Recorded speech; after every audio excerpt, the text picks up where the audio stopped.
Welcome back to The Explainer. So today, we're cracking open a pretty fascinating historical document from the 10th chapter of Nehemiah.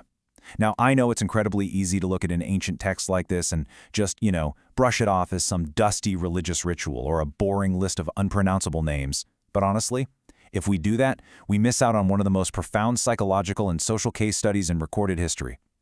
What we're actually looking at here is a severe, legally binding contract. The personal and national stakes, absolutely massive. It's the story of a community that literally tried to legislate its way into perfection and the staggering lessons it leaves us about the absolute limits of human willpower. Okay, let's dive into this. To understand the sheer weight of this ancient document, we're going to break it down step by step. We'll start with signing the binding contract, then setting boundaries of identity and sacrificing time and money. After that, we'll hit supplying the temple, the inevitable breach, and wrap up with needing a new heart. So let's kick things off with Section 1, signing the binding contract, and this top-down approach to accountability. You really have to picture the scene here. The Israelites have returned from exile, the walls of Jerusalem are rebuilt, they've just had the law read out loud to them, and they are experiencing this massive collective realization of just how far they've drifted. But they didn't just have a fleeting emotional moment. They didn't just raise their hands in a wave of temporary enthusiasm. No, they decided to lock themselves in. They did this by applying their physical seal or signature to a document, and placing their names on this parchment meant inviting strict, undeniable public accountability. They understood a fundamental truth about human nature, right? When we feel guilty, we want to hide.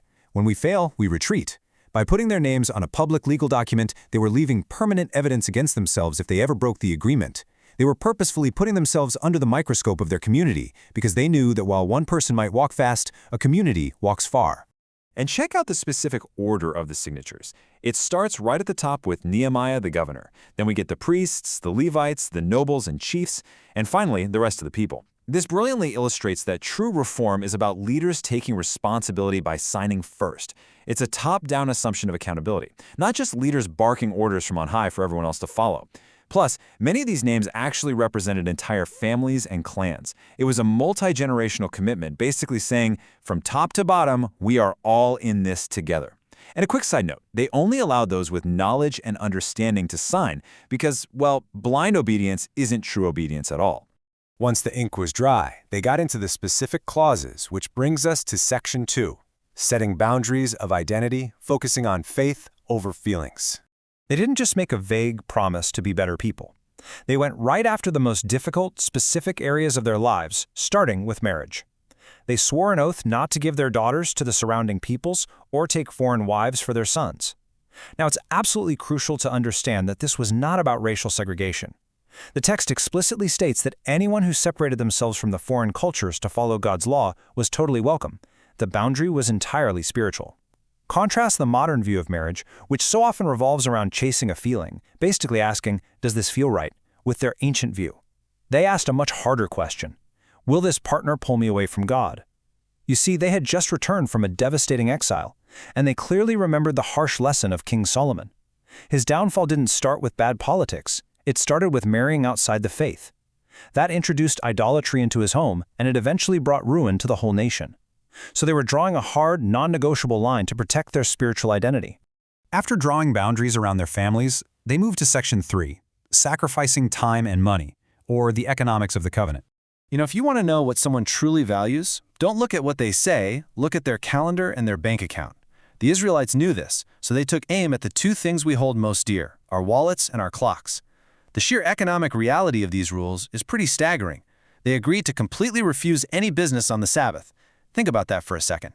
They were voluntarily slashing their weekly income by about 14%.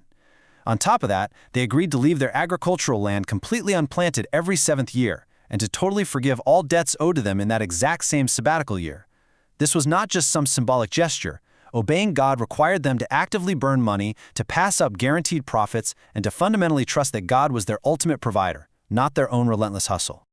This brings us to Section 4, supplying the temple, focusing on participation over perfection. The longest part of this entire covenant is dedicated to the logistical and financial supply needed to keep their center of worship running. And right at the beginning of this, we see a very specific and highly significant fraction, 1/3. They agreed to a yearly temple tax of 1/3 of a shekel. But let's look at the incredibly inspiring why behind this number.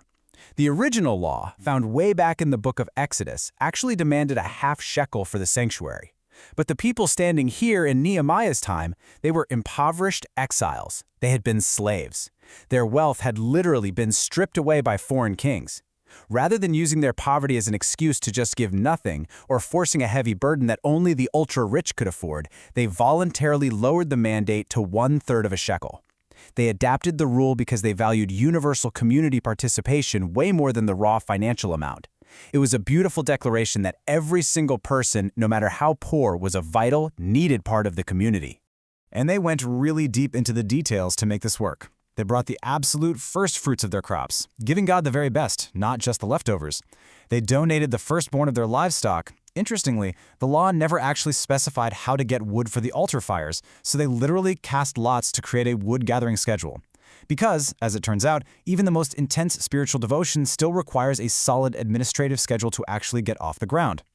And critically, even the Levites, the religious workers who collected the tithes, were required to tithe 10% of what they received. Nobody was exempt from the sacrifice. The ministers certainly weren't above the rules. All of these intricate details, the money, the schedules, the sacrifices, they all culminated in one massive, dramatic promise that really serves as the key to the entire chapter. They wrote, "We will not neglect the house of our God." This was their ultimate vow. They put it in writing, sealed it with their names, and essentially swore a curse upon themselves if they failed. It is just the stunning peak of religious dedication.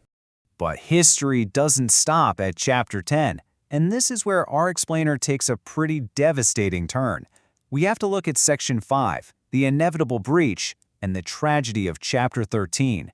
Just a few chapters later, a little bit of time passes, Nehemiah leaves for a while, and then he returns to see exactly how this ironclad, legally binding contract is holding up. And what he finds brilliantly, or tragically, illustrates the ultimate heartbreaking collapse of their absolute best intentions. Let's just compare their oaths to the stark reality. They swore no mixed marriages. But by chapter 13, men have married pagan wives, and their kids can't even speak the language of Judah anymore. They swore no Sabbath trading, yet Nehemiah walks in and finds Sunday markets roaring, wine presses treading, and merchants literally selling fish right inside the city gates on the Sabbath. And that dramatic climax? We will not neglect the house of our God. Well, when Nehemiah returns, the exact word used is that the temple is abandoned, the tithes just stopped flowing, and the Levites were forced to flee back to the fields just to survive. Literally every single clause they signed in blood was entirely shattered. So what do we actually do with this? We move to our final point, section 6, needing a new heart, and the ultimate lesson of Nehemiah.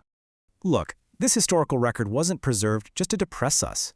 It was preserved to teach us something fundamental about human psychology, willpower, and our own attempts at self-improvement.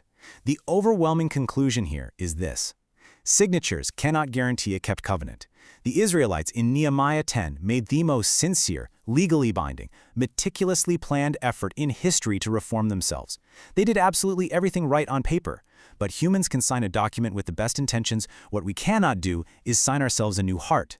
Strict rules, accountability hierarchies, and sheer willpower, they are ultimately insufficient to permanently change human nature. Which leaves us with this final echoing thought. The tragedy of Nehemiah points to a profound gap in the human condition. If our greatest efforts, our most genuine tears, and our strictest contracts ultimately end in absolute failure, what kind of intervention do we actually need?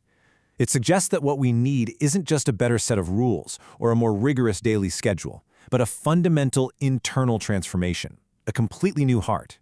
And that is a question well worth taking with you long after this explainer ends. Thanks so much for joining me on this deep dive, and as always, keep seeking the truth behind the text.